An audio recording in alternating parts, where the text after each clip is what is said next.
too.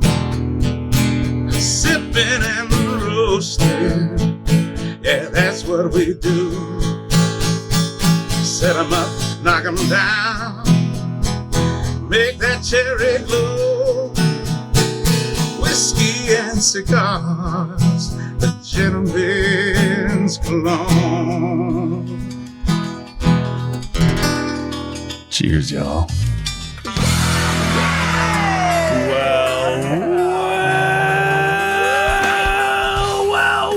That sounds like a party just about to start, ladies and gentlemen. Welcome, ladies and gentlemen, to this fine radio program, podcast, and video extravaganza known internationally as the world-famous Smokin' and Toastin'. It is show number 450 today. That's 450, and a quick check of the math. There's the halfway point, slightly past the halfway point to 500. All right, it's good to know we're getting there. It's very nice.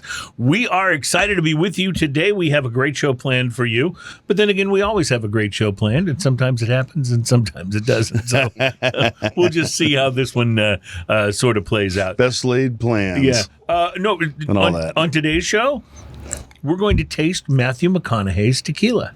We're going to taste his Pantalones. His Pantalones. Something about that just doesn't sound right.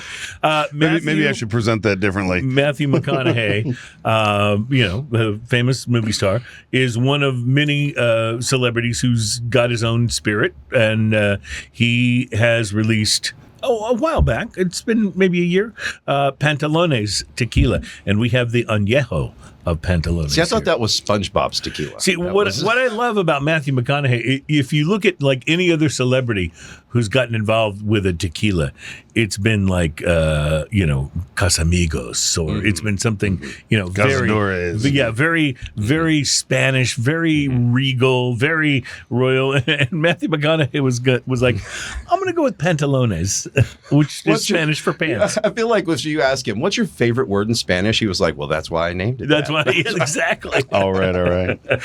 I have a few other favorite words in Spanish, but they probably wouldn't have flown for the, nobody wants. Well, I'm not even sure. They didn't pass the focus group. I'm not sure. Since we're syndicated on radio now, I'm not sure which Spanish curse words that I know. Well, it just are actually okay to say on the radio, because I know them, but I don't know if the same standards apply. You don't know the exact same direct translation. Exactly. Yeah. And the I've FCC always said, doesn't understand it though. And when people ask me, do you speak Spanish? I say, well, a little bit. I know the food words and the dirty words. So those are the ones. That's what I was exposed to. I can get a beer and I can find a bathroom. That's right. And beyond that, I can call you all number of insulting names and count to 10. And there we go. Yes, that's right. But we won't just be trying tequila on today's program. Oh no, we'll be trying some beers as well. From Grimm Artisanal Ales out of Brooklyn, New York. I love the name. We'll be trying their Smoked Helles style pale lager called 10-Cent Pistol.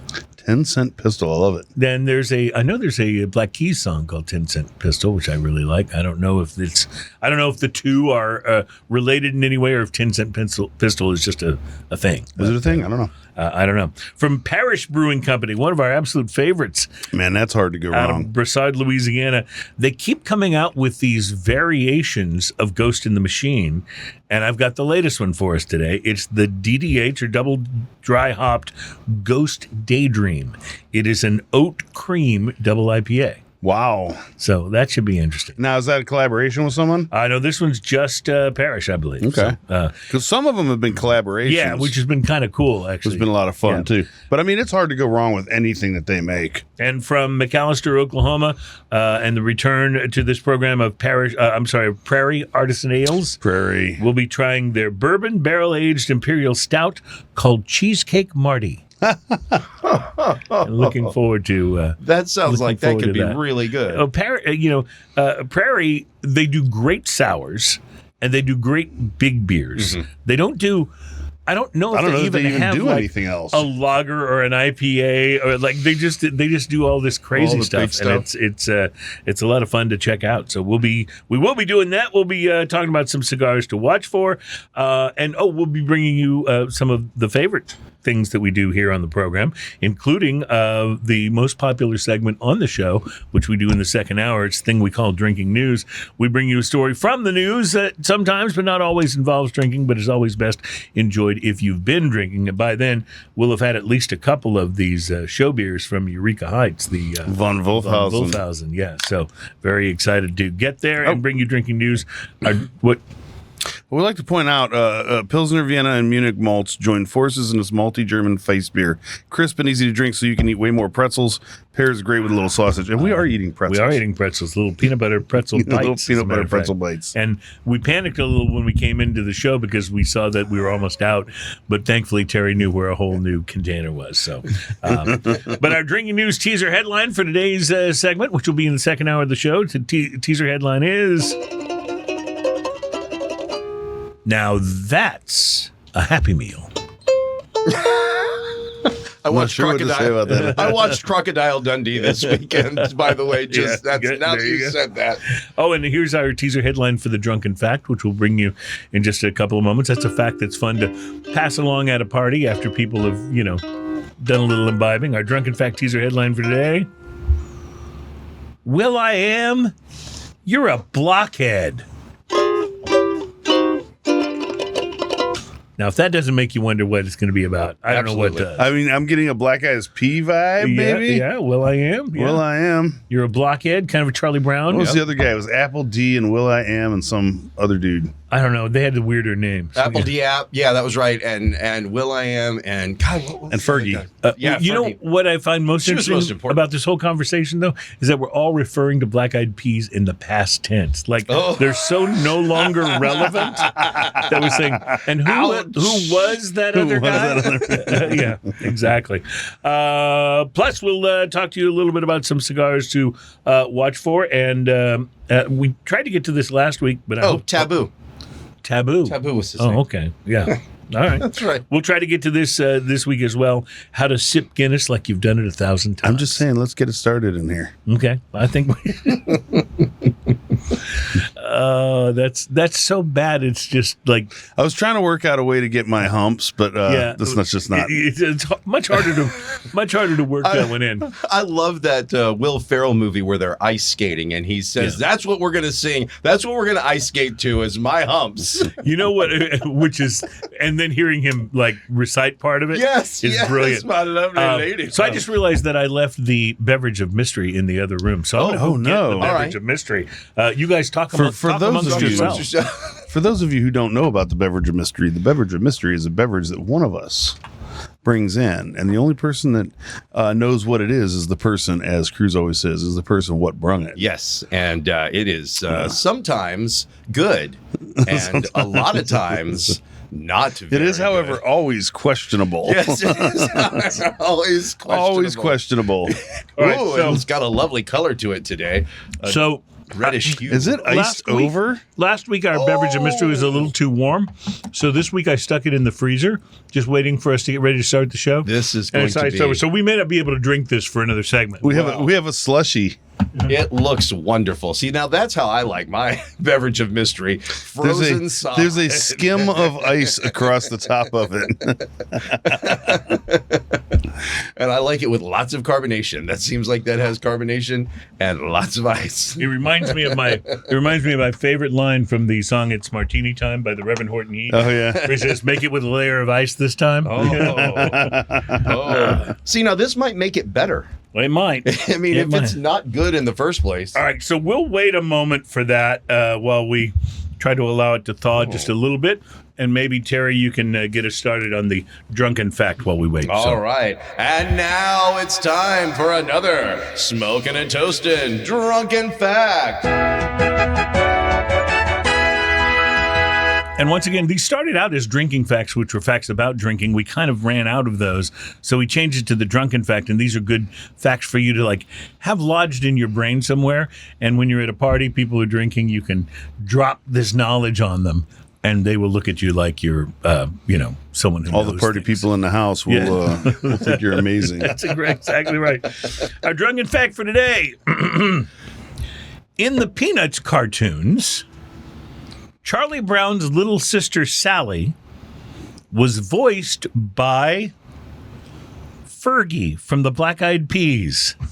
What? The singer who dabbled in voice acting before her career in music provided the voice for Charlie Brown's whiny little sister for 2 TV movies and several episodes of the animated series. Wow. Yeah. I didn't know that. Now, I did know that she was in like Kids Incorporated or something like that before This is before she became Fergalicious. Yes, That's right. This is when she was a child actor. I mean, that was what she did. She did like, I think it was Kids Incorporated. I think it was this silly show that was on one of those kids shows where they sang. I remember Kids Incorporated vaguely. What is it about? I don't think I watched it. I think it was. I remember it existed though. Yeah, it was in the 80s and it existed and it was very 80s looking and they had very 80s hair. Well, and there's something about being in these like after school movie Disney Channel type shows that seems to cause the actresses who eventually come out of those to feel a need to really make a statement in the other direction. Oh, you know what I'm talking about? Yes. Like Miley. Oh, absolutely. Right? If you were a Disney actor or actress, especially if you were Disney or if you were a actress for Nickelodeon, you have to do all that. JoJo Siwa.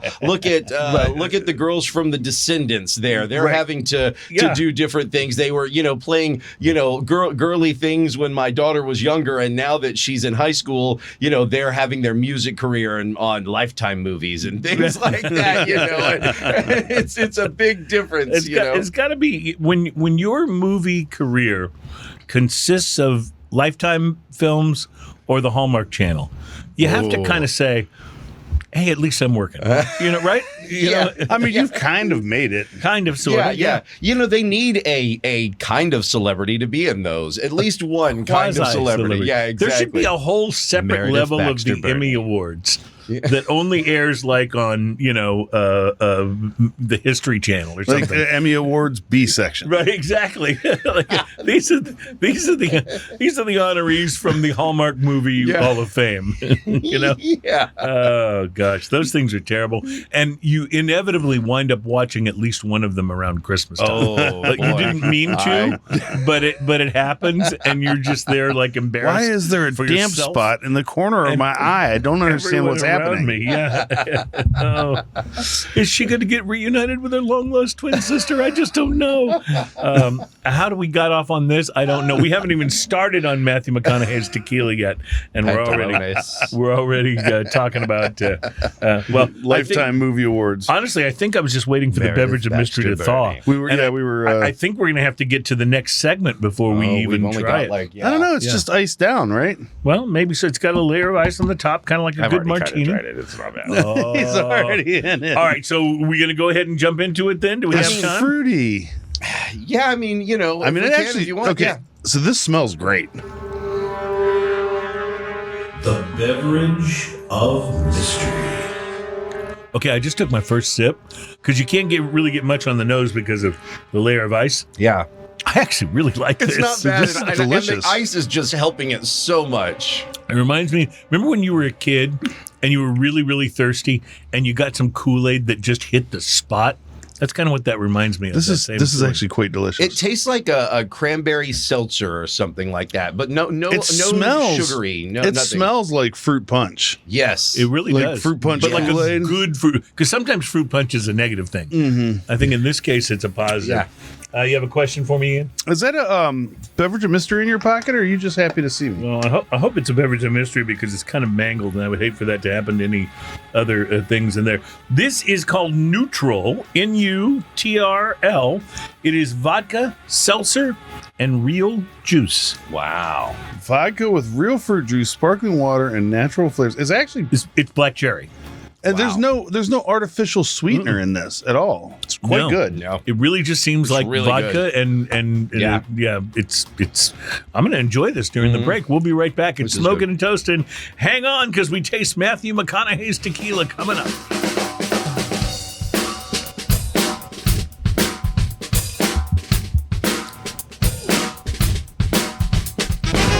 Welcome back. It's Smoking and Toasting. Our show is all about craft beer, fine spirits, and hand-rolled cigars. We need to mark down show number 450 because it was one of the rare occurrences where we all really liked the beverage of mystery. We do. It's really good. For beverage of mystery. We do a lot of seltzers and canned cocktails and things like that because it's such a huge part of what the beverage community is out there pushing right now. And most of the time, we find that the aftertaste just kind of ruins. They this. try too Most hard of the with too time, much we stuff. find that the flavor that they say it is on the can is usually something to think about when you're trying to parse out what's happening in your mouth. Well, I would say a month or so ago, we really liked. We had the Strawberry Buddies, which was the THC seltzer that we all thought was pretty good. And I've since had a few of those, and they're wonderful. But this is something completely This different. is actually delicious. Yeah, I'm a big fan of the unsweetened seltzer, flavored waters, and this is that with vodka. It's really hard to go wrong if you do it like that. That's simple. It's sort of like you poured yourself a blackberry seltzer and added vodka to it. Yeah, Yeah, instead of trying to get like too fancy and coming up with some aspartame taste that lingers. Yeah, after the there's whole no thing there's is no gone. artificial sweet aftertaste because there's no artificial sweet in here that What I can is tell. that like? ABV is that like 5% or something? 4.5. So it's 4.5, basically a beer. So it's pretty crushable. Yeah, pretty crushable. Yeah, if that's on ice at pool day, I'm pretty excited. And Or stick it in your freezer until it ices up just a little it bit. works real well. Let me tell you. Not the overuse of sugar makes it. You could drink a couple of those easily. I mean, really good. It's refreshing. Yes, yes, And that's doesn't weigh you and down with inebriating. so. Yeah. So let's just say we want to let you guys know this I'm is for one of the good neutral ones. black cherry. And now I'd be interested to try other flavors. They do have other flavors. Black cherry is the one I chose for the beverage. Black of cherry is mystery. a go-to with the seltzer water. Though, Love too. me some black So cherry. good. Yeah, So absolutely. good. It's I thought might as well try, Yeah. right? Yeah. Give it a good shot. Yeah, even with the generic seltzer waters, black cherry is usually a pretty good bet. Did you have a chance to smoke anything interesting this week, my friend? did. Are you familiar with Rojas? I am familiar with Are you Rojas. familiar with street tacos? I am familiar with street tacos. Rojas has a line called street tacos. They don't have any big ring gauges in that line. They're all kind of smaller. This was the Robusto coming in 5x50. This was the Barbacoa. Yeah. So they I love have the this. different flavors of them, of course. It doesn't really taste like barbacoa. No, I didn't notice any actual barbacoa flavoring in there. But coming in with an Ecuador Sumatra wrapper, Nicaraguan binder, Nicaraguan filler, the appearance, ruddy brown wrapper. It's that beautiful Sumatra wrapper. You can just got a little bit of reddish to it, Love that. Yeah. Veiny and oily, very kind of toothy looking thing. 2 bands, leather to the touch. The bands are awesome on these things. They have the kind of the Day of the Dead skull kind of thing going on. Yeah, I love it. And in awesome colors. Leather to the touch, firm feel overall. Pre-light sniff on this sweet coffee, barnyard fermented hay. Pre-light draw, I used a V cut, got a medium draw, sweet and creamy flavors with leather on the lips. The initial light on this, not a Nicaraguan pepper blast. It's white pepper and tangy leather with a sweet undertone. Retrohale is sweet brownie batter and spicy campfire. Nice. The first third of this, white pepper and sweet brownie are the theme, backed by spicy red pepper, wood, and an underlying sweetness. Every puff leaves a tingle of leather on the lips. The retrohale is sweet and spicy with cedar, solid ash, perfect burn. Proposed pairing on this, I'm going to go with a Anejo tequila, a margarita, or a Mexican lager. It was Nice. spicy enough to To warrant really that. stand up against that. Yeah, and you could go with something classic like a Shiner or something like that, but I thought something a little on the lighter side would let those spices linger through a little bit. And the second third of this is sweet yet slightly astringent cedar note. Moves forward and is balanced by spicier notes of red pepper and campfire. An underlying bullion note kind of sneaks in there. Retrohale is peppery and sweet with tangy leather and a cedar woodiness. Solid ash, perfect burn. The last third of the cigar is spicy and sweet with complex bouquet of flavors, including leather, coffee, red pepper, white pepper, brownie batter, bullion, and cedar. Keeps the palate pleasantly busy. Retrohale, sweet and spicy with tangy leather and cedar. Solid ash, perfect burn. Love it. Price to quality. Yes. Coming in at $9-ish for this particular offer. Solid 6. This is a fantastic cigar. Well, you may remember I did the Rojas Texas Toast Robusto. Oh, yeah. A few weeks back, gave that a solid 6. Yeah, So solid Rojas 6. is- Rojas is killing yeah, it, man. Yeah, they really are. You mentioned possible pairing of Shiner Bock. I spent some legitimate time on the casino floor at the Golden Nugget Lake Charles over the last week. Just doing a little vacation thing. And if you're playing, they will bring you complimentary beers. You have to tip your waitress, or you should. Some people don't, but you should. You tip your waitress really well because they're bringing you free beers. But you can't get just any beer. They only have a certain menu of beers that they will bring you complimentary while you're playing. Fortunately, one of those, they had Sam Adams, which I enjoyed for a while. But because I was having cigars pretty much nonstop, I just want to point out that Shiner Bock and cigars. It's hard to go wrong with a Shiner Bock. Works well. Really works well. Yeah. I mean, it's got just the right amount of sweetness to it.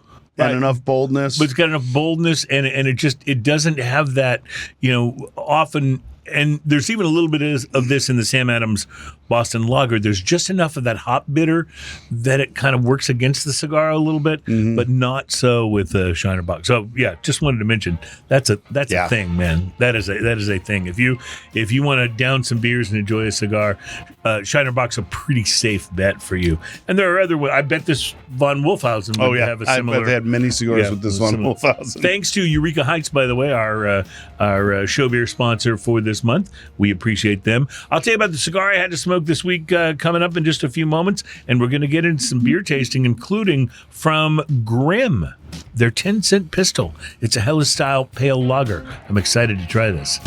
Grimm.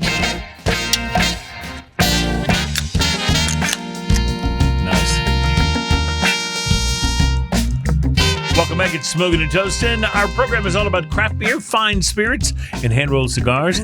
My name is Cruz. My erstwhile co-host is Ian Barry, on the Wheels of Steel and offering, live booth announcer drops from time to time is our own Terry Michaels. Welcome to the show, Terry. Thank you very much. Good to see you. I want to tell you about the cigar I had the opportunity to smoke this week, and it's one that I've certainly smoked before. I've certainly talked about on the program before, but I've never done a formal review of the Oliva Serie V Melanio. Oh. I had the Torpedo. The Melanio series, as far as I'm concerned, is Oliva's crowning achievement. All the cigars they make are great smokes in their own right. You know why we've never done reviews on those? Is because we always have Trenton in the studio when we're smoking those. I even wrote down here in my notes and said, even though I'd never reviewed this particular cigar on the show, I did smoke it more than once when our buddy Trenton from Oliva was on, and I think I said something like, wow, this is good. That was the extent of my review. But this cigar is so interesting that I thought a more in-depth look at the flavors was in order. And so here we go. I snipped off a small piece of the pointy head of the cigar. It's a Torpedo, figuring if it didn't open the cigar up enough there, I could always clip off more. But I was thrilled to see that the draw was perfect through that smaller opening, because this is how Torpedoes and Perfectos are supposed to work. You're drawing more flavor and smoke through a smaller space to concentrate it and enhance the notes, but it seems like so many Torpedoes have to be clipped further down the body of the cigar, so it winds up... You might as well be smoking... Yeah, you might as well be smoking a Toro or a Robusto. But in any case, this one was perfect, and the pre-light sniff and cold draw both gave me a sense of rich, cured tobacco and a hint of cedar. The Serie V Melanio uses an oily Ecuadorian Sumatra wrapper leaf and a Nicaraguan binder and fillers. I lit this box press beauty up, and the first thing that happened was that the Melanio somehow avoided that more bitter first puff that you normally get just from having added the flame, an initial harsh note that subsides very quickly. But on this cigar, I didn't get it at all. From the first puff, rich tobacco flavors, leather and cocoa right off the bat, joined pretty quickly by baking spice and a kind of a savory, meaty sort of note. Construction and draw right on the money. Strength about medium to start. The second third showed a tick up in the strength department to medium full. Chocolate, leather, and nutmeg were the most detectable flavors, but the complexity was just off the charts. There was a number of other notes that kept cycling in and out. A rich, bready note, cream, and flaky black pepper. Smoke was almost silky in texture. For the final third, the Oliva Serie V Melanio continued with its whirlwind flavor ride and really outdid itself in the complexity department. The burn was a little bit uneven in places, but I never had to touch it up, and it didn't burn hot at all. Suggested pairing: So interesting that yours was an Anejo tequila today, because I'm going to go all the way in on this one and say a Jose Cuervo Reserva de la Familia Anejo tequila.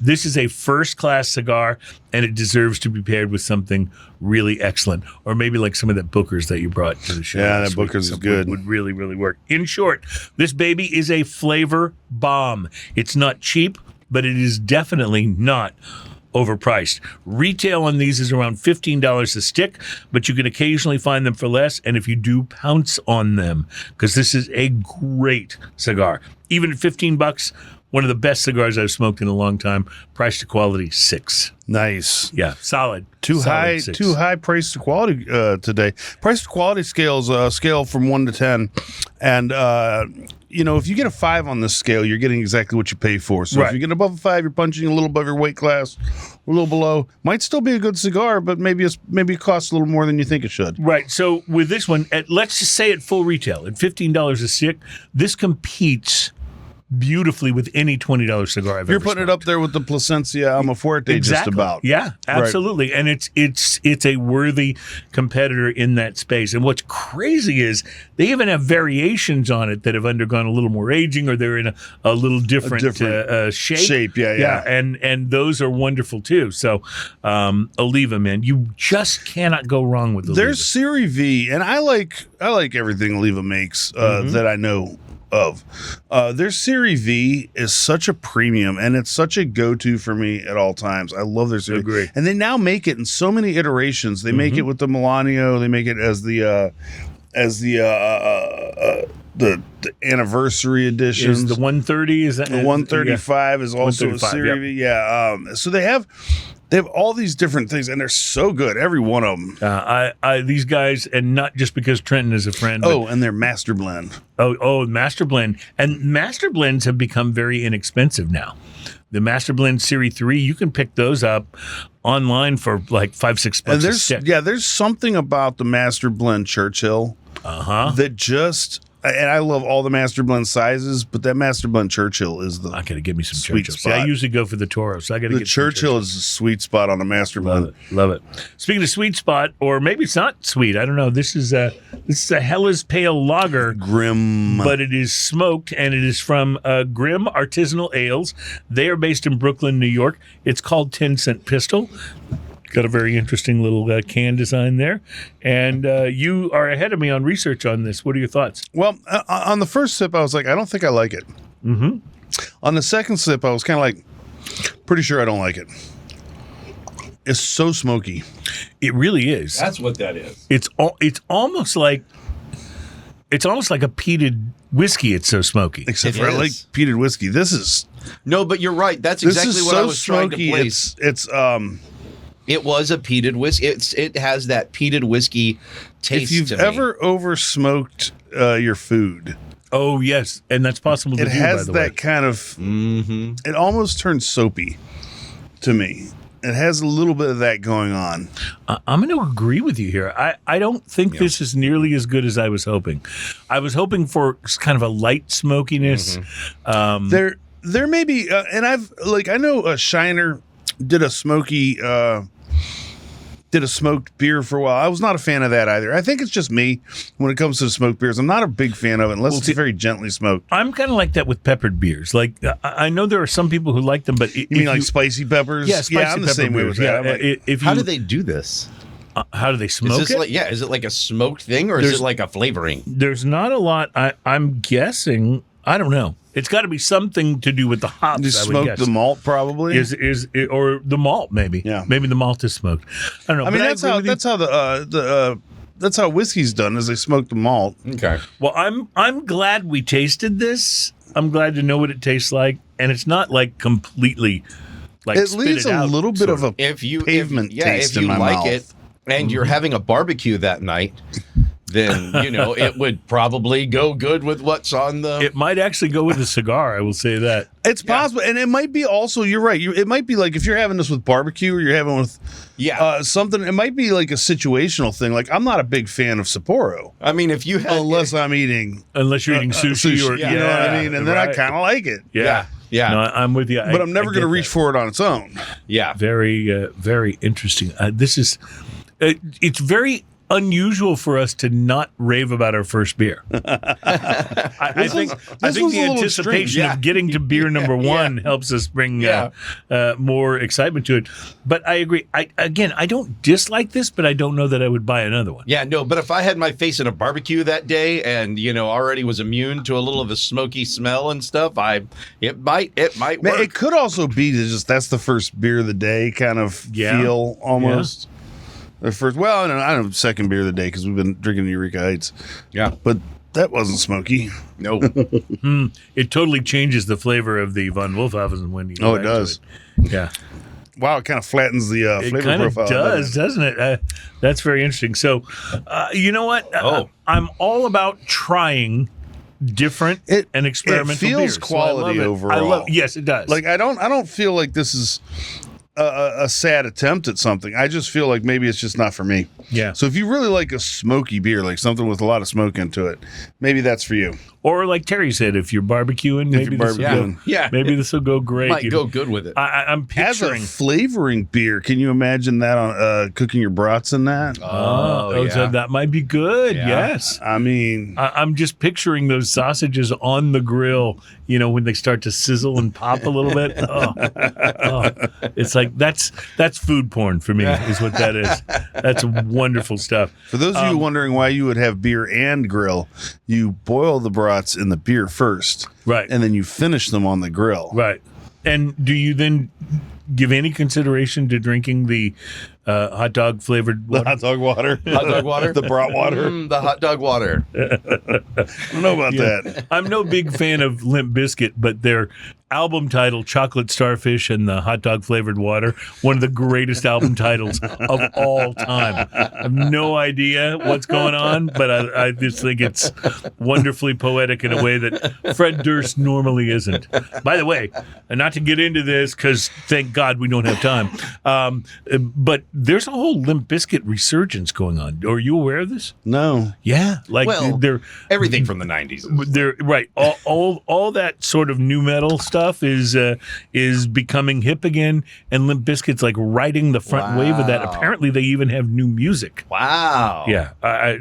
When you say they have new music, is that NU music? Yes. And the reason I said apparently is because I haven't actually listened to any of it. So it's certainly possible it's remixes or whatever. But as long as he doesn't have any new guitar solos. As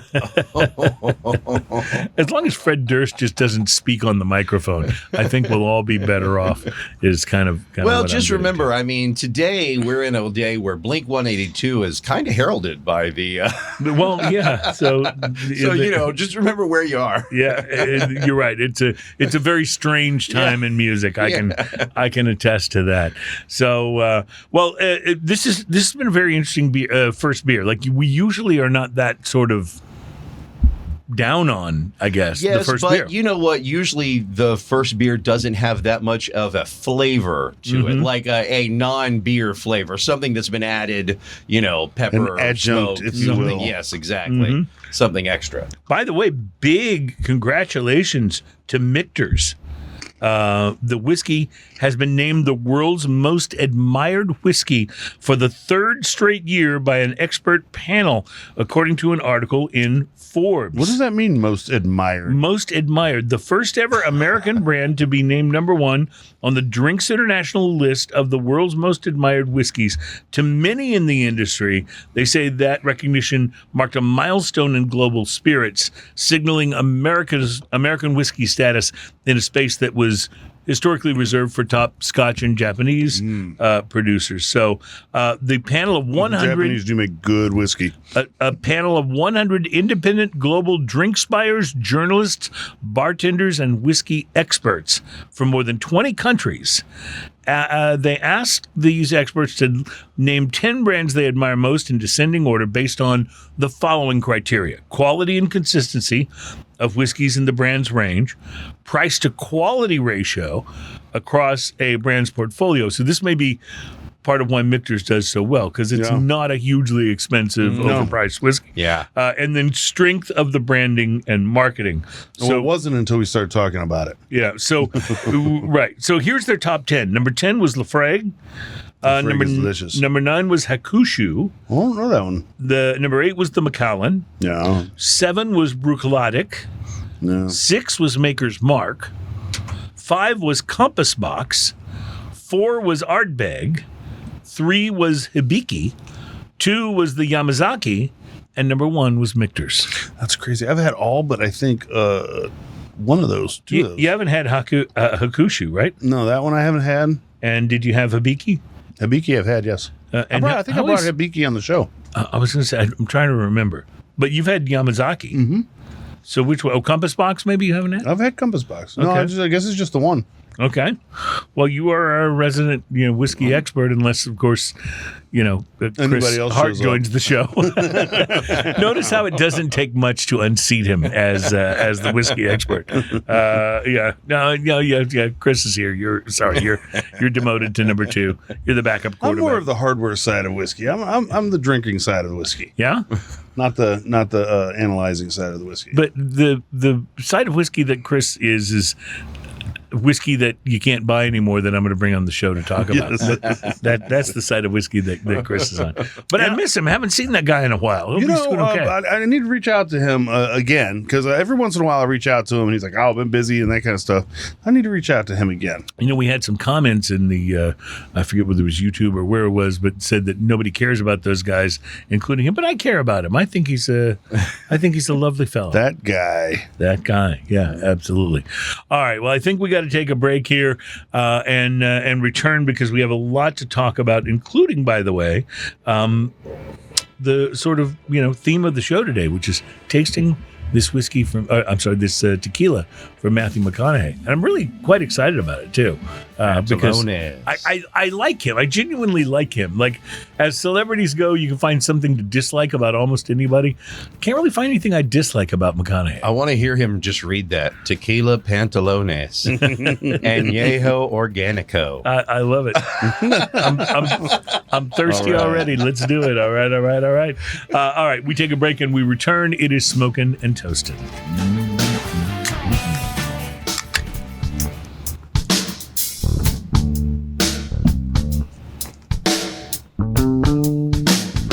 Welcome back. It's Smoking and Toasting. We are thrilled to be here talking about craft beer, fine spirits, and hand-rolled cigars. Ian's pouring some craft beer right now from one of our favorite breweries, so I'm excited to taste this. Before we get to it, though, I want to tell you about some cigars to watch for. With Veterans Day still a little ways away, the latest release from Ernesto Perez Carrillo and his company Casa Carrillo is made in tribute to those who proudly served in our nation's military.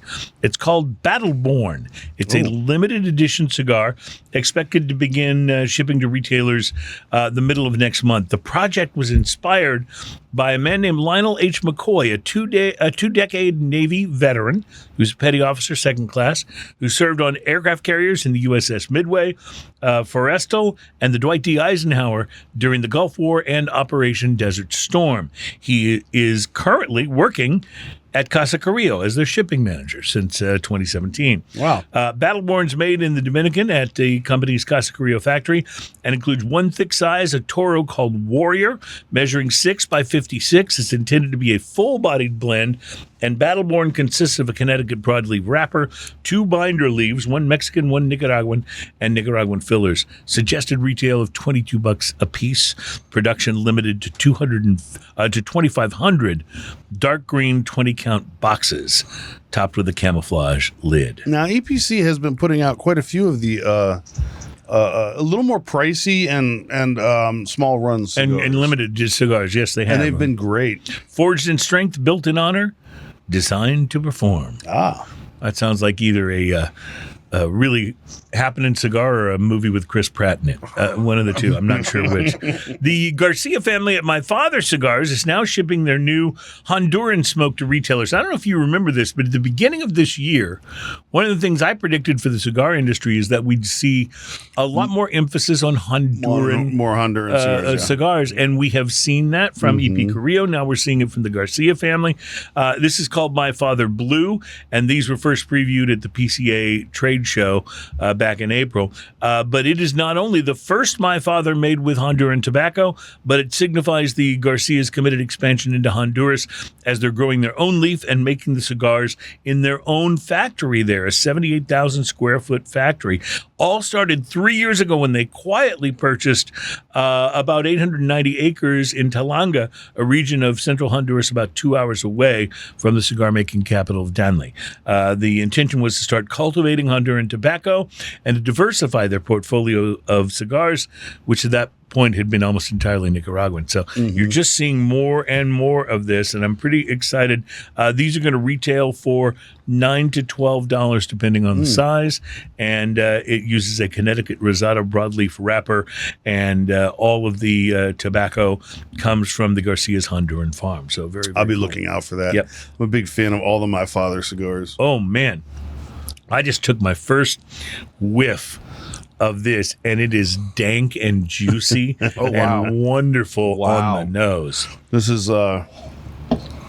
Ghost Daydream, double dry hopped Ghost Daydream. So for those who are new to the show, we have featured a number of different IPAs in this, I'll call it a series, the Ghost in the Machine series, from this particular brewery, Parish Brewing, Which in seems Broussard, to be Louisiana. an infinite series. Yeah, and they keep coming out with new variations. And honestly, I don't know that we've tried one that we haven't raved Double about. dry hopped oat cream DIPA.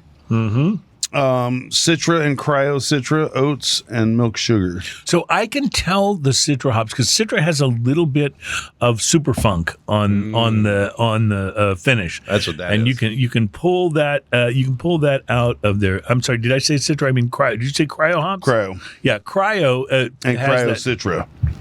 Cryo has Cryo that super Citra funk. and Citra. Well, Yeah, make wow. that make sense. Yeah. Oh, this is a... Or don't make it make this sense is and just a, keep pouring me more. Just drink This it. is a collaboration. This is Parish Brewing plus Other Half. I did not realize that, so I did not look close enough on the can. Thank you for spotting that. Other Half is obviously a pretty respectable brewery in their own right as well. But this is, I mean, is this too far down the dank IPA rabbit hole for you? I wouldn't reach for this one again. Yeah. I like it. It's nice enough. It's nice for a try, but this isn't like they've had a couple other iterations that I would gobble up immediately. It's not as, like quickly quaffable, perhaps because of the dankness. It's got a lot of orange, but it's also got a lot of funk. It does have a lot of the extra funk to it. As we've said here on this program before, and I think we'll continue to say, we want the funk. We gotta have the funk. It's pretty good. I love it, but I love it as what it is. Like I'm not. This is not what I'm always looking for in an IPA. But boy, when you want this, Yeah. I don't know that there's much that I've had that's better. I mean, it makes you want to chew a little bit when you take a sip. well, you're a fan of beers that are chewable, aren't you? Well, yes. But they usually are as black as oil and taste like syrup. I mean, you're not entirely wrong. I'm kind of. It's funny how different y'all's style is sometimes like that, you know? Well, I'm certainly more IPA friendly than Ian is, but there have been plenty of IPAs we brought in that he's actually been a pretty big fan of. So, Well, there's a certain I like a lot of balance in an IPA. This is, like I said, this is good. This is just not my favorite one that they've done. They've done a few others that I feel like are just Well, they've done a lot. It's amazing how many they've I'm done. just going to say this: more interesting, is what I'm. if you see this skull with the hops on his forehead and the top of his little beanie there, you've got something interesting and good It's a awaiting little you. Billy Gibbons beanie. Yeah, I mean, you got something good and interesting awaiting you there, because these guys are not going to steer you wrong. And I mean, Other it's Half Parish is- Brewing. I'll give anything they make a try. You know, like that's all there is to it. And I'll give anything they make a second try. Which is what I'm about to do here, because this is, as far as I'm concerned, this is good stuff. Now, is it the most accessible IPA for everybody, including maybe IPA newbies? Probably not. This is a little more down the road if you're really into Yeah, the not Fisher Price, my first IPA. Yeah, for no, sure. you could scare someone off. But if you're a fan of the dank, That's going to be my next band name. We're going to be called The Dank. The Dank. I like it. There was a band from Galveston that was called The Dank years ago. Oh, really? I did not know that. I thought it was being first. So were they any good? Actually, I really liked them. Yeah. Oh, okay. Well, all right. Nice. Well, we're off on a good start.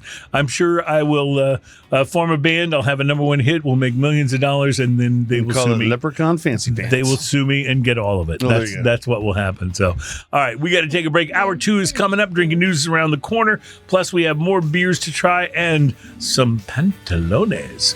We're going to Pantalones. taste Matthew McConaughey's Pantalones. That came out wrong. Or did it? Wow. All right, my excitement just ratcheted up a couple of notches there. That was a pretty cool opening sound effect. By the way, I was opening the Pantalones. So that was a sound effect from your Pantalones?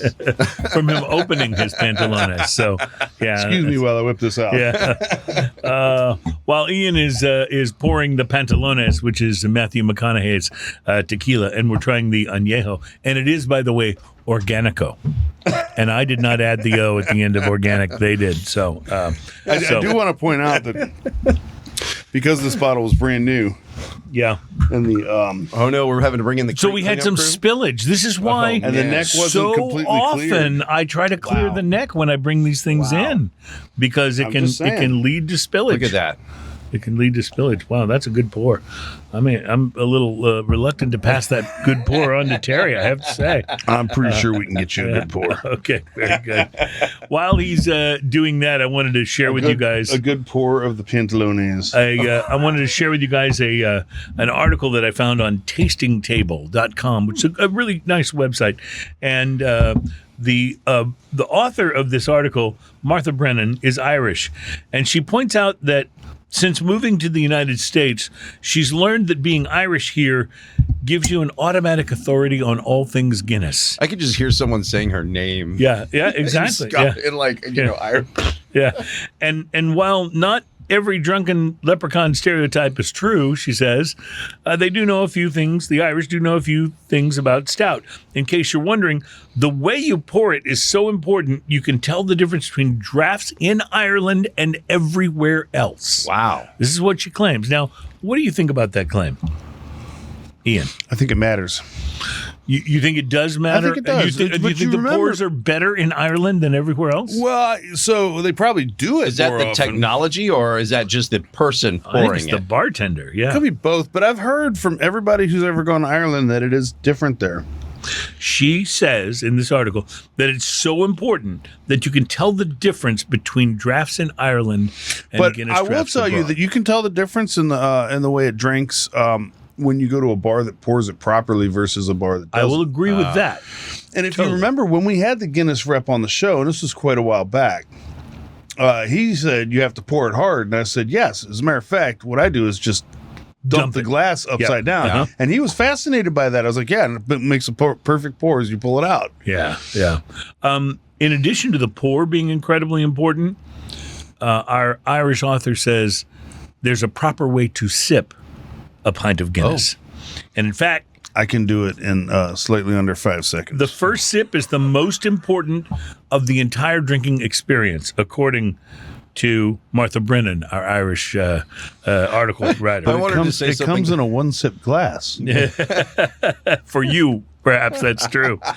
Yeah, you can simply tilt the glass back and enjoy, but in Ireland, she says they really pride themselves on their ability to split the G, which I admit at first I thought was some sort of dirty thing. That's But what she apparently, to split the G, you basically need to take a big enough first sip so that the head of the pint sits perfectly in the middle of the letter G on a branded Guinness glass. So you know what the Guinness glass looks like. It looks like it has the harp and it has the word Guinness. Right.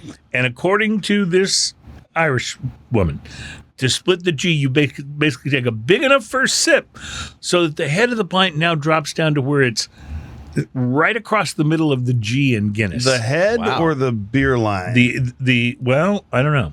It See, now, says Ian- the head of the pint.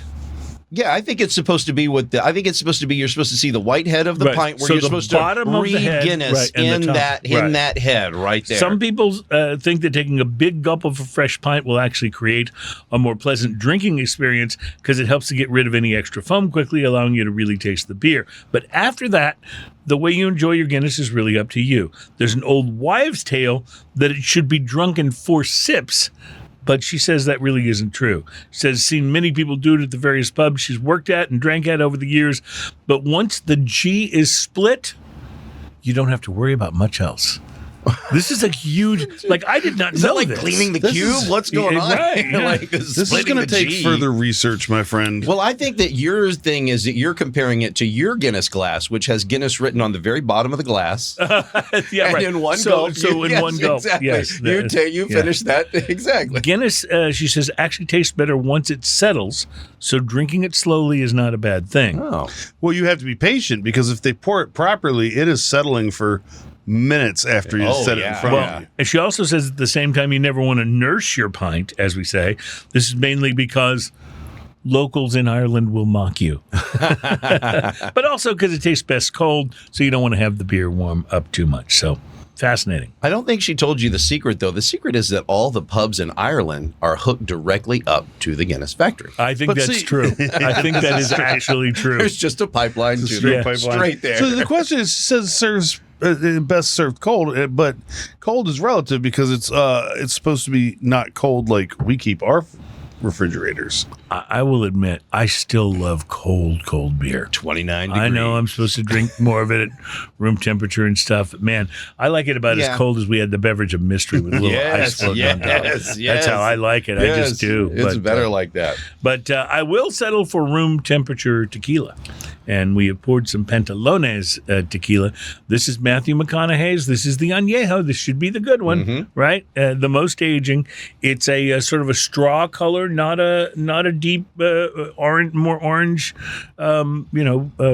presidential skin tone. It's more like a straw thing. And I'm just curious, have you tried this yet? President. Have I? Yes. I didn't know if anybody heard that. I'm sorry.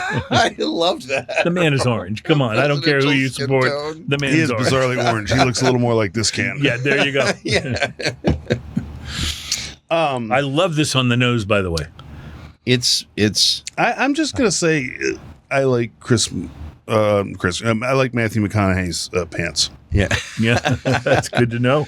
Peppery. His pantalones are quite delectable. His Pantalones are a little spicy. Yeah, they're A little peppery. spicy. Yeah, Very peppery. I kind of like it, though. Yeah. It is peppery, but, whenever I taste a really peppery tequila, I always compare it to the Sauza. Is it Sauza, Sauza? yeah.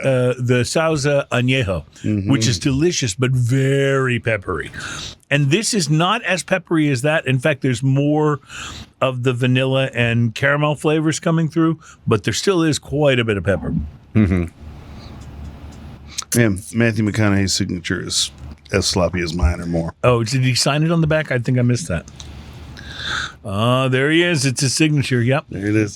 So there's a ton of vanilla in this, Oh, there is. and a very nice For this much pepper, I'm a little surprised at the amount of vanilla. right, Yes, and a very yes. nice agave kind of overallness to it. I don't know of a better way to say that. It's Pantalones.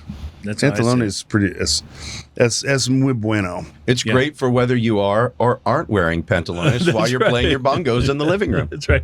I do find it interesting that he named his tequila after something he doesn't wear that often.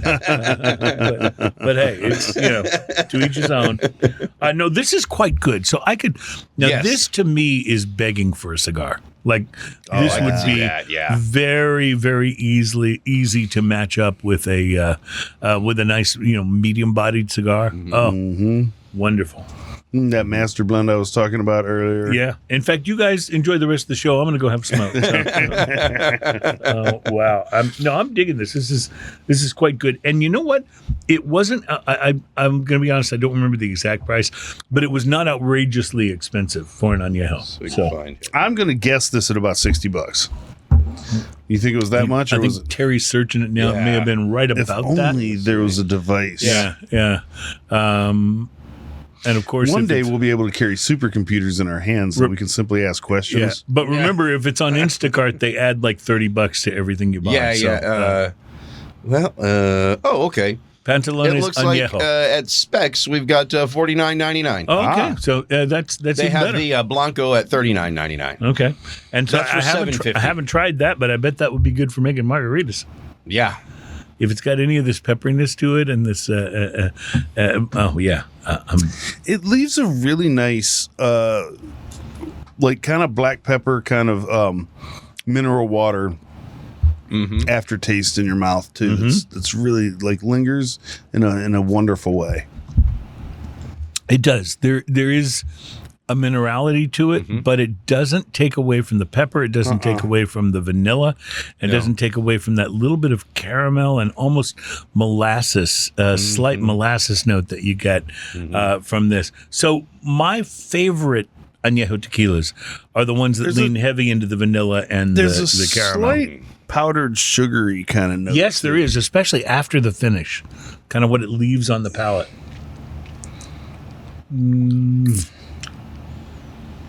Yeah, it's interesting because it's peppery, but there's this softness to it that's really and butteriness almost. Kind to of, it. almost belies the pepper a little Yeah, bit. It's the pepper's definitely there, but it doesn't become as dominant because of all these things that soften it. It's also the more sips I take of it, the more I'm finding more things in it too. It's Agree. really- Yes. Yeah, it Definitely. kind of opens up, unfolds, as it were, as if you were It's saying. gaining complexity. The butteriness is really obvious now. Like now that my palate's a little more accustomed to the pepper, the butteriness is really obvious. And let me just say, while we're talking about Matthew McConaughey, if you have never watched season 1 of True Detective on HBO with Matthew McConaughey and what's his name from Cheers, Woody Harrelson. Oh, Woody Harrelson. That is, honestly, it's one of the best seasons of television ever made. It's just absolutely brilliant. McConaughey is brilliant. Woody is brilliant. The whole thing is just really well done. So pour yourself some of this. Sit back, watch season 1. Do not bother with season 2. It's horrible. And that's where it ends. Season Just 3 and 4 leave are it okay, there. but season 1 is a masterpiece. So Woody's come a long way since Cheers. huh? he really has, man. And Isn't that hilarious? Who knew back then when he was playing that character The that he idiot had character the that he kind of played back range? then? Yeah. Yes, Because his exactly. character in Cheers is brilliant. Yes, but yes. but so like Yeah. yeah, Clueless. It Just did not. clueless. It Yeah, did but not clue us in He at all. played that character so well that you just believed that was Yes. him. Oh yeah, Yes. and you know, a lot of actors, face it, get typecast in roles like Yeah. that. Oh, right? yeah. That they would never be able to play like a menacing Yeah. Yeah. Well, I serial think that's killer why- or a I think deranged that's why cop when or he- whatever.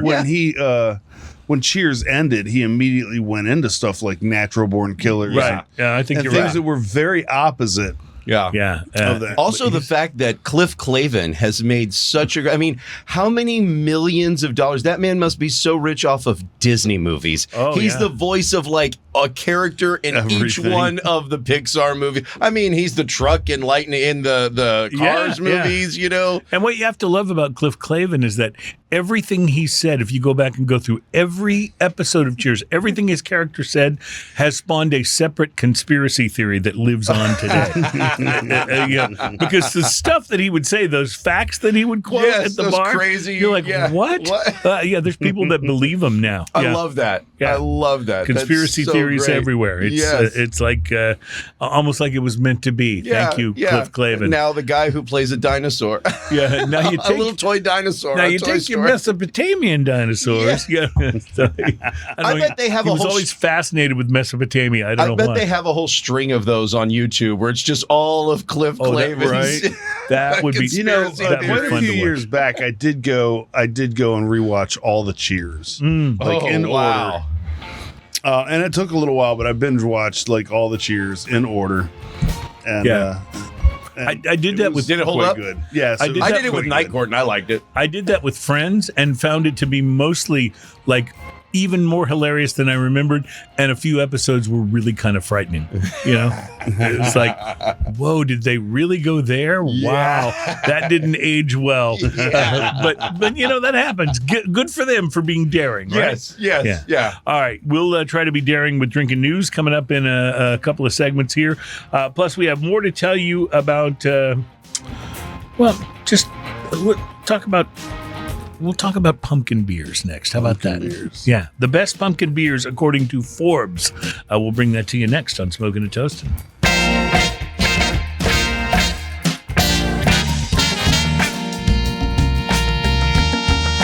Welcome back, my friends. It's Smoking and Toasting. Our program is all about craft beer, fine spirits, and hand-rolled cigars. It's show number 450, which ought to mean something, but sadly it probably doesn't. We are so glad to be here with you, though. And we want to thank all of our radio partners out there. We have this program is on radio stations around the country, which is actually quite surprising to my mom. That you'll never make anything of yourself comment is it's just, Tell that to St. Louis. That's right. Tell that to Nolan. Yeah, exactly. Yeah, that's right. So want to talk a little bit about pumpkin beers because it is, September. And that means that October is right around the corner. Pumpkin beers are a big thing, obviously, for Halloween and for Thanksgiving. And so even though most of these beers will be gone from your store shelves by the time Halloween gets here, let's talk a little bit about the pumpkin beers that did well in a couple of recent competitions. Brewers and other beverage producers submitted more than 8,000 liquid concoctions to this year's U.S. Open Beer Championship held in Oxford, Ohio. Not all of them were pumpkin beers, obviously, but that's still a lot of beers. It's one of the biggest beer competitions held annually in the U.S. Here are the beers deemed the best pumpkin beers. The bronze went to Jack of the Lantern from Nine State Brewery, in Inverness, Florida. I have not had that one. That sounds very, very interesting. From River North Brewery in Mountain Home, Colorado. We've had beers of theirs on the show before. Pumpkin Spice J. Marie took the silver. I don't know what that means, but I'm anxious in finding one to find out. And the gold went to Two Silos Brewing Company in Manassas, Virginia, for their pumpkin ale entitled Pumpkin Ale. So good name. They did really well. Now, the International Beer and Cider Awards took place in June in Idaho Falls. There were 1,436 entries overall. Here are the judges' favorite pumpkin beers from this year's slate of entries for the International Beer and Cider Awards. The bronze went to Epic Brewing Company out of Salt Lake City, Utah, and their barrel-aged Imperial Pumpkin Porter. Already, I want to taste this. Yes, that sounds pretty good. That just sounds really delicious to me. The silver went to Corgi Blue Pit Brewing, Mountain Home, Idaho. It doesn't say. I guess Corgi may be the name of the beer, and Blue Pit Brewing is the name of the brewery, because I'm not familiar with either of those, so I apologize. But those of you in Idaho, especially the Mountain Home region, you know what we're talking about here. And finally, from Phillipsburg, Montana, and Five Phantoms is the name of the beer. Phillipsburg Brewing Company is the name of the brewery, and they won the gold. And what I really like about I love seeing that there are breweries that I've never heard of taking these awards, because it just speaks to the quality of what's going on out there. If you're not trying beers at your locals, come on. Yeah, honestly. I feel like if you're listening to the show, though, you're probably beyond that stage. You've probably been doing that for a while. Well, but you got to think about it, though. Your local breweries, right now, this is where the brewing economy is. It's local. Yeah. And if you can support your local breweries, you can help some of these guys stay open. This is not an easy thing for breweries to do right now, because the market got oversaturated, too many of them built, and a lot of them are struggling to survive. So if you have a favorite, go support them. Buy their beers. Yeah. Enjoy some in their tap room, and then take some home to enjoy with you later. Most of them will sell you right out of a cooler there. Sometimes you find the perfect combination of the kind of beer they make and the kind of tap room. It's pretty nice. Yeah, it really is. And there's so many. We are very fortunate here in Houston, because there are so many great tap rooms. Yeah. And so many of them within either walking or easy Ubering distance of my house, which I'm really thankful for. Nice. One of my favorites here in town is Under the Radar, and they are very under the radar. They're in Midtown area, near town area,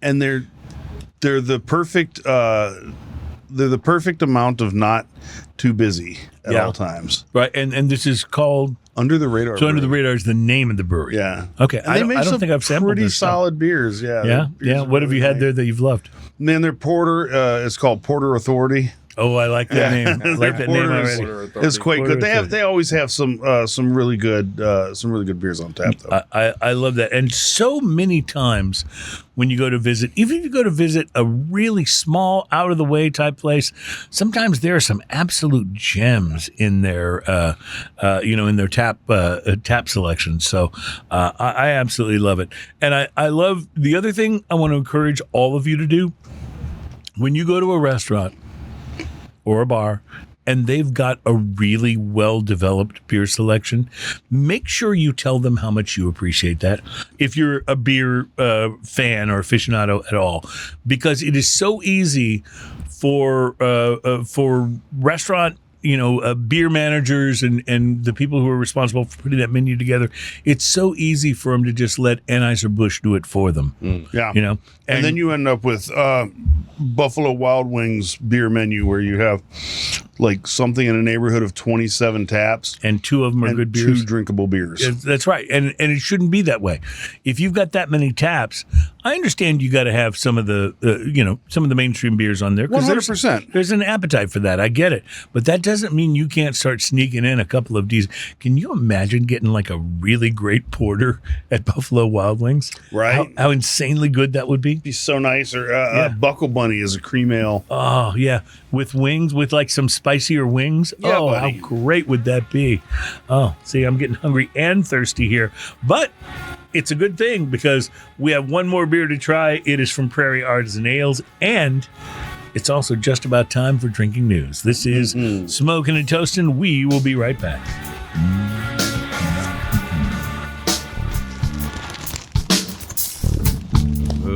That was like digging around in I was something going to say there. that's a new sound effect. Yeah, Digging around in the ukulele bag.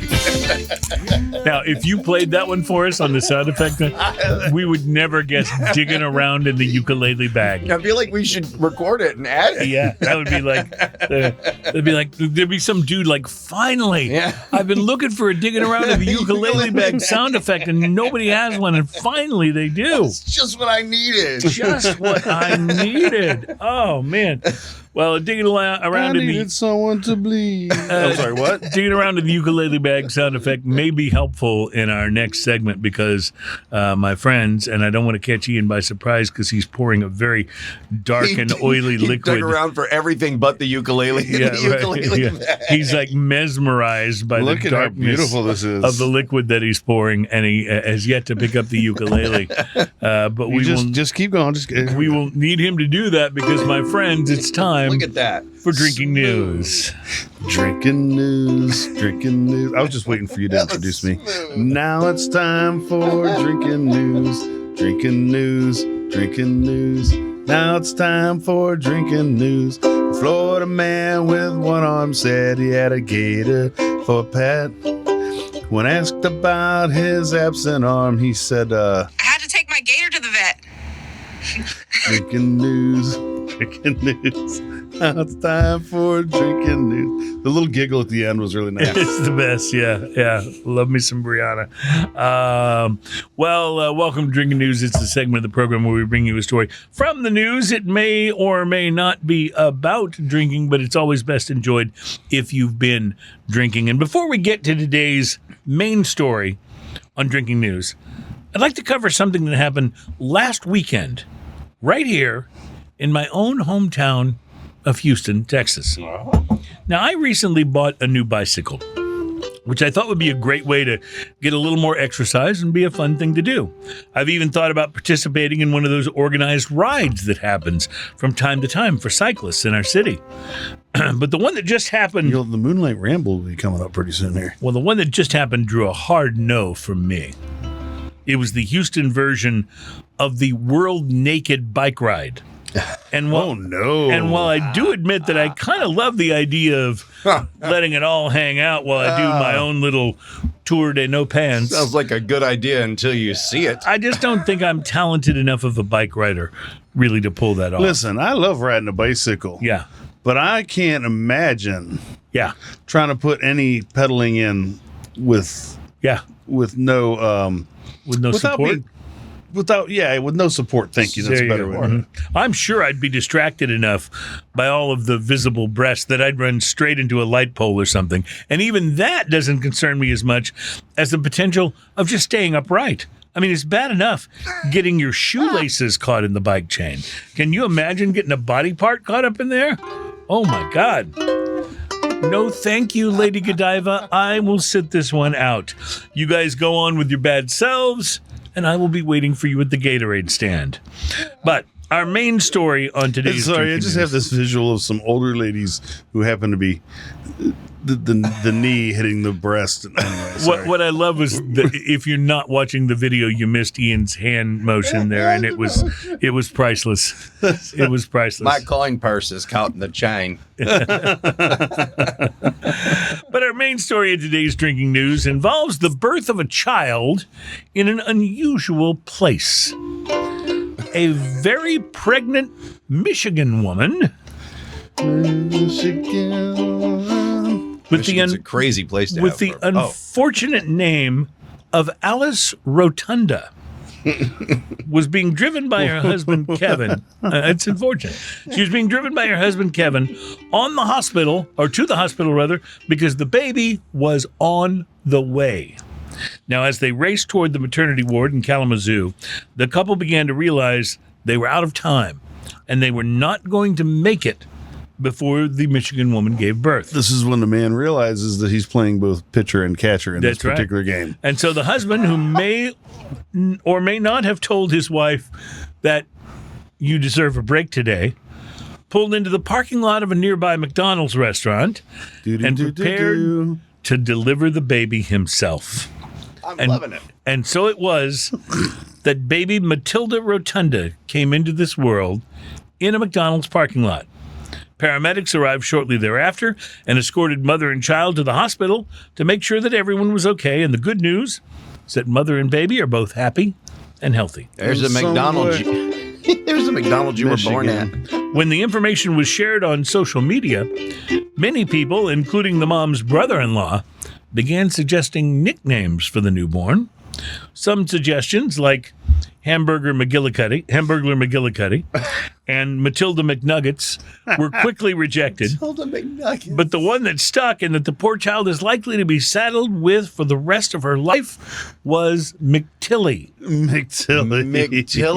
Yeah. Interestingly enough, McDonald's officials also shared the incident on Facebook, saying Alice and Kevin Rotunda got more than they ordered in the parking lot at the Schoolcraft McDonald's.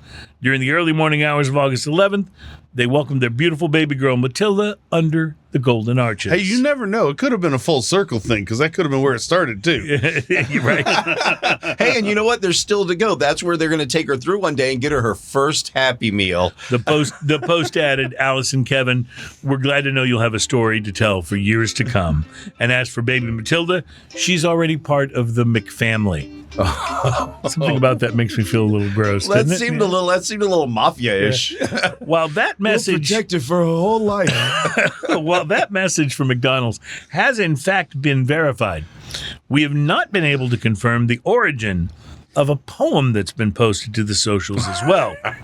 Now, as most of you may already know, when I hear some of the stories we present to you here on Drinking News, I often become inspired, and I'm driven to write down some poetry and prose of my own. I have a question for you here because I know you're gonna ask for some background music here. I have a feeling. So the real question is, do I go with poetry background music that we've done before? Mm-hmm. Or do I go with the Kid Rock classic?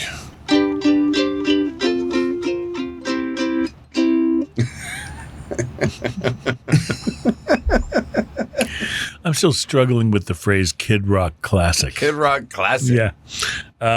Did I ever send you that video? What makes yes. this song stink? Yes. Oh you my did. gosh. You did. You can go any direction that floats I your think boat. I'm going to yeah. go old school. Okay, very good.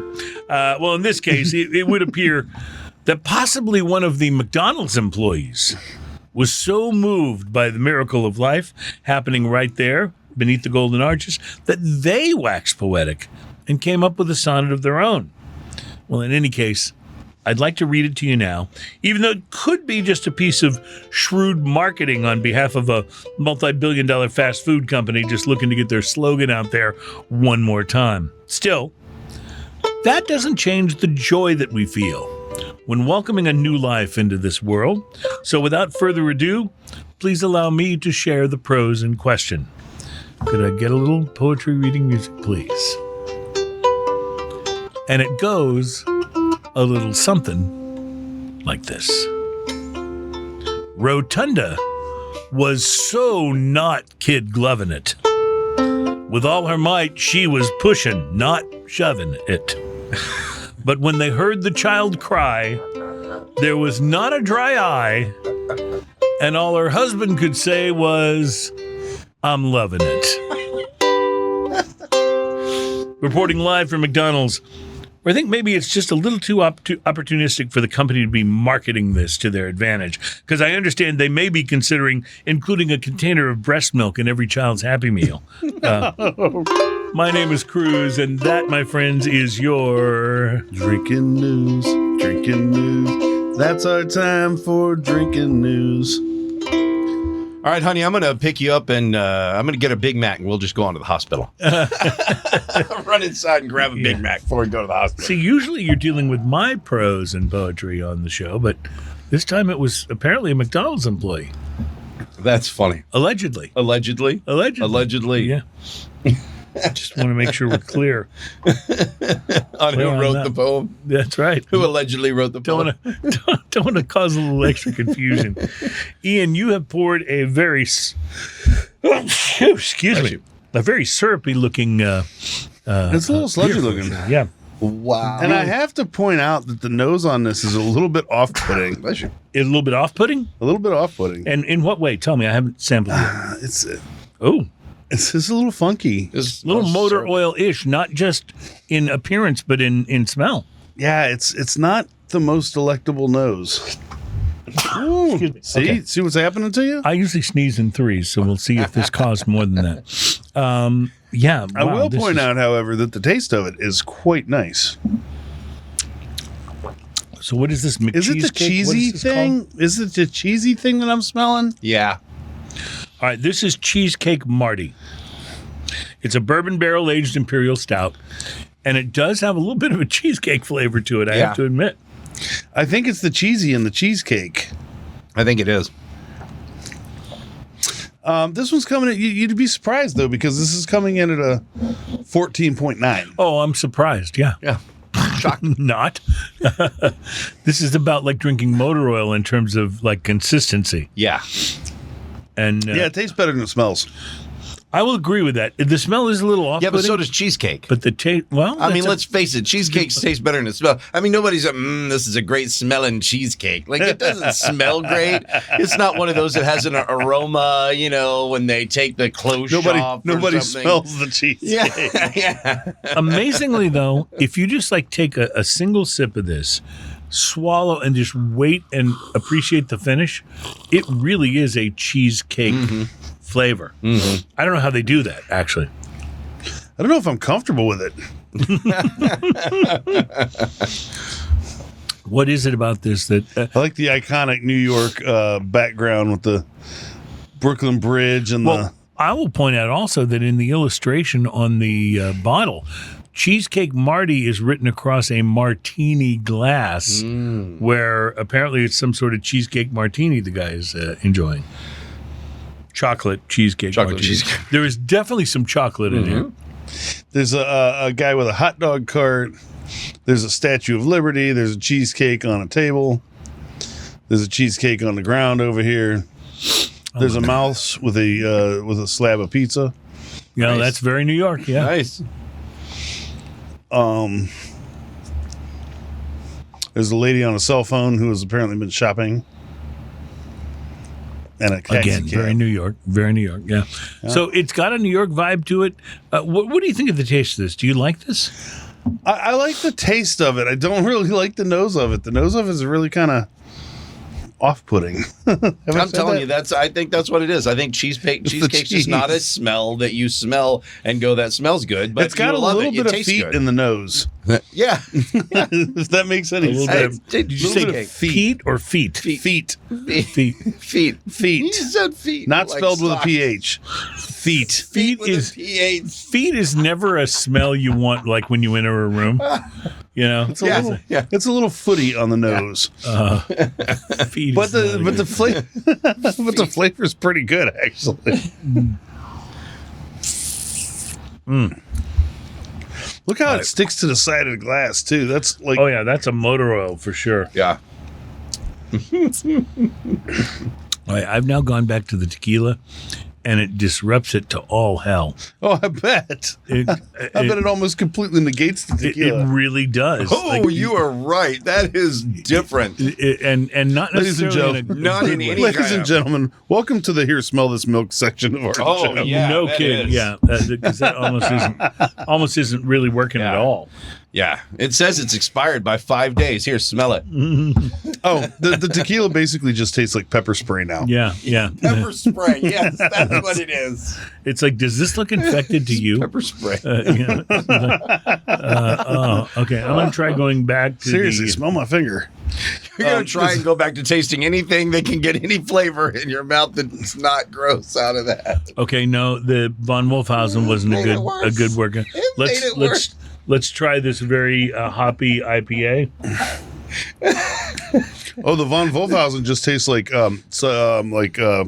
sparkly water. Here's the good news: the IPA is dank enough to knock that flavor out knock of there. that out of there.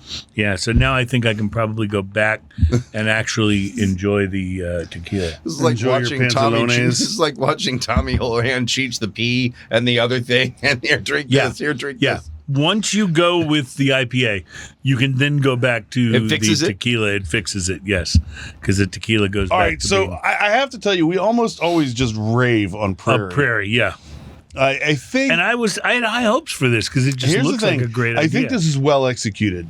For it to be as cheesecakey as it is, Yeah. I think it's well executed. I think it was a bad plan.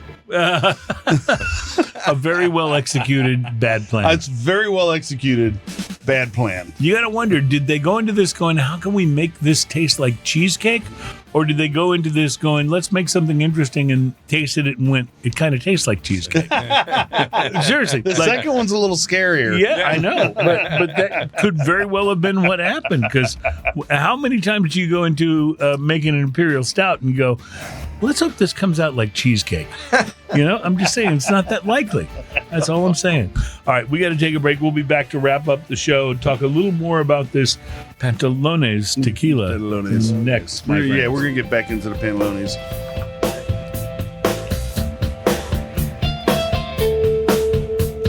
Welcome back, my friends. It is Smoking and Toasting. Our program is all about craft beer, fine spirits, and hand-rolled cigars. Man, it's been a little bit of a strange day. I just want to point out that today we love the beverage of mystery, and we've been sharing Matthew McConaughey's Pantalones, and everything else has been a little weird. Oh, you're right. Well, I dug the Ghost in the Machine DDH Ghost Daydream. I dug that.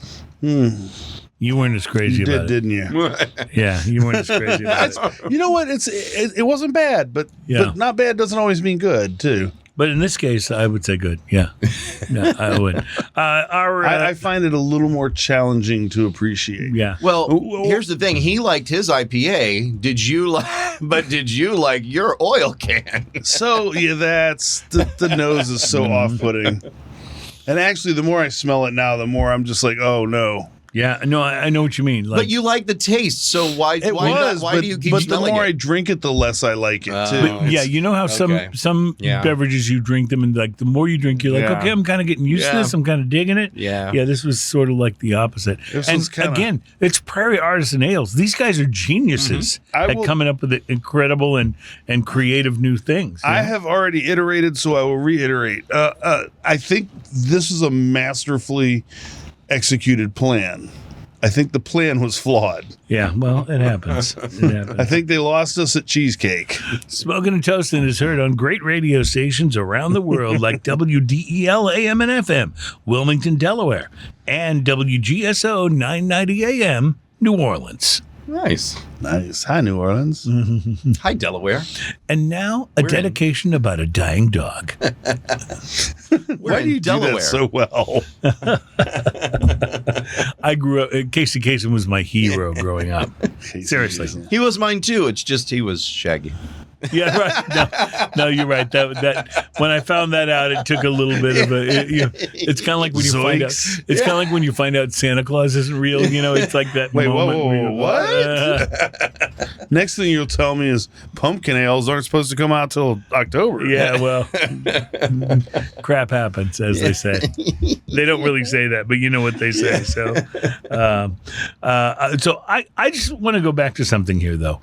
I don't want the fact that we found a Prairie Artisan Ale questionable, which is very unusual on this program, right? It literally is the first Prairie Artisan Ale that we've gone, And I don't want to let the fact that we found the first beer, the smoky beer, unusual. I don't want to let any of that detract from the fact that this is a fantastic tequila. Yeah. Pantalones. The more I have sipped this, the more I have liked it. And I don't care if it's named after Matthew McConaughey's pants. I really like this tequila. Your thoughts? well, my thoughts are you guys have a meeting after we record this show. I'm going to go home and smoke a cigar. Actually, I really like this tequila. The tequila's good. It's more peppery than you would think, but it's got such sweet. It's got so didn't many wind things. up dominating, though. Yeah. No, it doesn't dominate. It's very strange because there's also a real softness to this, a softness and a butteriness to this that, like, I mean, it's really, really nice. So if you like something that has a little bit of spice and a little bit of sweet, I think this would be hard to beat. I like it. So tell me about what's happening next week on the show. Next week, we will have Mezcal Local. Mezcal Local. Mezcal Local will be on the show. That's a good rhyme. Full effect. That's a good rhyme. Maybe we could make that the drinking news rhyme. Mezcal Local. Mezcal Local. I like.